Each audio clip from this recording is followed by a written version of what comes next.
কল্পনা করুন আপনি দাঁড়িয়ে আছেন এমন একটি জায়গায় যেখানে মেঘ আপনার পায়ের নিচে ভেসে বেড়াচ্ছে, যেখানে জঙ্গল মাটির ওপরে নয় বরং মাটির কয়েকশো ফুট নিচে এক বিশাল অন্ধকারের গহ্বরে অবস্থিত। শুনতে কল্পবিজ্ঞানের সিনেমার মতো লাগলেও এটাই বাস্তব। আজ আমরা কথা বলতে চলেছি ভিয়েতনামের হংসং ডুং গুহা নিয়ে। এটি কেবল গুহা নয়, প্রকৃতির এক বিস্ময়কর স্থাপত্য যা দীর্ঘ সময় ধরে মানুষের চোখের আড়ালে ছিল। আপনি কি জানেন এই গুহাটি এত বড় যে এর ভেতর 40 তলা একটি আকাশচুম্বী দালান অনায়াসে ঢুকে থাকতে পারে? এমনকি তার নিজস্ব একটি জলবায়ু এবং মেঘও আছে। প্রশ্ন হলো, আধুনিক সভ্যতার এত কাছে এই বিশাল সাম্রাজ্য কয়েক হাজার বছর ধরে কিভাবে লুকিয়েছিল, আর কেনই বা 1991 সালে এটি খুঁজে পাওয়া গেল? আজ আমরা পৃথিবীর সবথেকে বড় গুহা হাংসাং ডুং এর রহস্য উন্মোচন করব। আমরা জানব এই গুহা কিভাবে সৃষ্টি হলো, আর এর ভেতর কিভাবে এক অন্য জগৎ তৈরি হয়েছে, কেন এটিকে পৃথিবীর ভেতর আরেকটি জগৎ বলা হয়। আপনাদের কাছে অনুরোধ, আমাদের এই ভিডিওটি অবশ্যই পুরো দেখুন। ভালো লাগলে আমাদের এই চ্যানেল আগামীকে অবশ্যই সাবস্ক্রাইব করুন।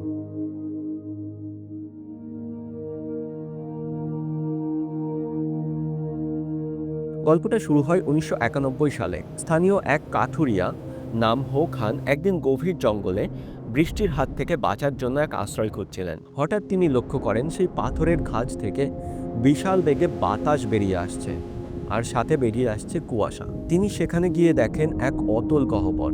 এর গভীরতা এতটাই যে তিনি ভয় পেয়ে গেছিলেন, ভেতরে ঢোকার সাহসই করেননি। পরবর্তীতে তিনি বারবার সেই পথ খুঁজে বের করার চেষ্টা করেছেন। গহীন জঙ্গলে এই রহস্যটি নিজেই নিজেকে আটকে রেখেছিল।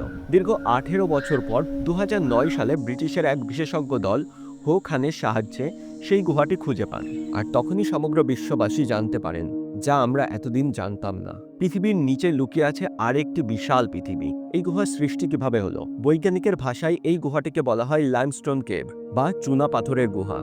আজ থেকে প্রায় 20 থেকে 50 লক্ষ বছর আগে এই গুহাটি সৃষ্টি হয়েছিল, যখন বৃষ্টির জল বাতাসের কার্বন ডাই অক্সাইডের সঙ্গে মিশে মৃদু অ্যাসিডে পরিণত হয়। সেই জল চুনা পাথরকে ক্ষয় করতে শুরু করে। কয়েক লক্ষ বছর ধরে নদীর প্রবল স্রোত পাহাড়ের বুক চিরে এই গুহার করিডোর সৃষ্টি করে।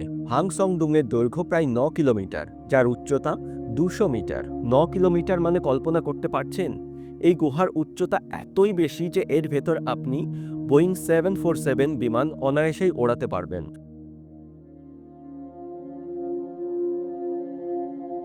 এটি পৃথিবীর মধ্যে আরেক পৃথিবী, যার নিজস্ব ইকোসিস্টেম আছে।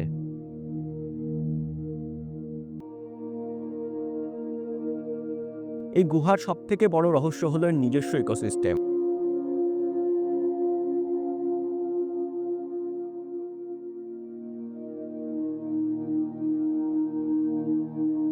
সাধারণ গুহার মতো নয় এটি। সাধারণ গুহা যেমন হয় স্যাঁতসেঁতে অন্ধকার, কিন্তু হংসং ডুং এর ছাদে দুটি বিশাল ছিদ্র বা ডালিনা আছে।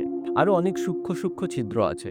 আর যখন এই ছিদ্র দিয়ে সূর্যের আলো ভেতরে এসে পড়ে, সেই আলোর কারণে গড়ে উঠেছে একটি বিশাল জঙ্গল, যার নিজস্ব অ্যাটমসফিয়ার, নিজস্ব ইকোসিস্টেম আর মেঘ আছে। বিজ্ঞানীরা একে বলেন গার্ডেন অফ অ্যাডাম। এখানে এমন সব বিরল প্রাণী আছে যা পৃথিবীর আর কোথাও পাওয়া যায় না। পোকা, মাছ, অন্ধ মাকড়সা আর সাদা পোকা এখানে দেখতে পাওয়া যায়। আর সবথেকে রোমাঞ্চকর বিষয় হলো এর নিজস্ব মেঘ। এই গুহার ছাদে গুহার নিজস্ব মেঘ সৃষ্টি হয়েছে। গুহার বাইরের তাপমাত্রা আর পরিবেশের সঙ্গে গুহার ভেতরের পরিবেশ আর তাপমাত্রার এক আশ্চর্য রকম ফারাক দেখতে পাওয়া যায়। গুহার করিডোরে মেঘ ভেসে বেড়ায়, দেখে আপনার মনে হবে আপনি এক মহাজাগতিক গ্রহে পৌঁছে গেছেন। এই গুহা শুধুই ভালো নয়, অনেক ভয়ঙ্করও আছে এই গুহার ভেতরে। এই গুহার ভেতরে আছে 20 ফুট এক বিশাল ক্যালসাইট প্রাচীর, যাকে বলা হয় গ্রেট ওয়াল অফ ভিয়েতনাম। 2009 সালে ব্রিটিশ দল যখন এটি প্রথম দেখেন, তারা অবাক হন। তাদের কাছে তেমন কোনো সরঞ্জাম ছিল না। এটি গুহার এমন একটি জায়গা যা পার করা প্রায় অসম্ভব ছিল। এই দেয়ালের ওপারেই লুকিয়ে ছিল গুহার আসল রহস্য। 2019 সালে আরও এক অত্যাধুনিক ড্রাইভাররা এই গুহার নিচে আরেকটি নতুন জলপথ আবিষ্কার করেছেন। বিজ্ঞানীরা সন্দেহ করছেন হংসং ডং-এর পাশেই কোনো বিশাল গুহার সঙ্গে এই গুহা যুক্ত হয়ে আছে, আর পাশের গুহাটি হয়তো এর থেকেও বেশি রোমাঞ্চকর হবে। বর্তমানে এই গুহা পর্যটকের যাওয়ার অনুমতি থাকলেও তা খুবই সীমিত। বছরে মাত্র কয়েক হাজার জন এই গুহার ভেতরে ঢোকার সুযোগ পান, আর খরচ প্রায় 30,000 মার্কিন ডলার। কিন্তু মনে রাখবেন, এটি কোনো সাধারণ ভবন নয়। এখানে যেতে হলে আপনাকে কয়েক দিনের জঙ্গল ট্রেকিং করতে হবে এবং বিশাল সব সাজ সরঞ্জাম নিয়ে তারপর এই গুহার ভেতরে নামতে হবে। প্রকৃতির এত রহস্য আমাদের চারিদিকে ঘিরে আছে, যা আমাদেরকে মনে করিয়ে দেয় আমরা এখনো কত কিছুই জানি না।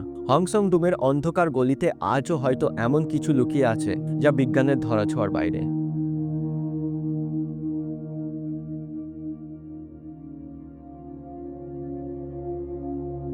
প্রকৃতি যেমন গুহার ভেতরে লুকিয়ে রাখে, তেমনি সমুদ্রের ভেতরেও লুকিয়ে আছে এক ভয়ঙ্কর দানব। আপনি কি জানেন জাপান উপকূলে তৈরি করা হয়েছে এক বিশাল প্রাচীর, যা তাকে সুনামির হাত থেকে রক্ষা করবে, যাকে বলা হয় সুনামি ওয়াল অব জাপান। অবাক করা এই গল্প শুনতে স্ক্রিনে আসা আমাদের পরবর্তী ভিডিওটিতে ক্লিক করুন। এই ধরনের আরও ভিডিও দেখতে আমাদের এই চ্যানেল আগামীতে সাবস্ক্রাইব করুন। আমাদেরকে সময় দেওয়ার জন্য অসংখ্য ধন্যবাদ।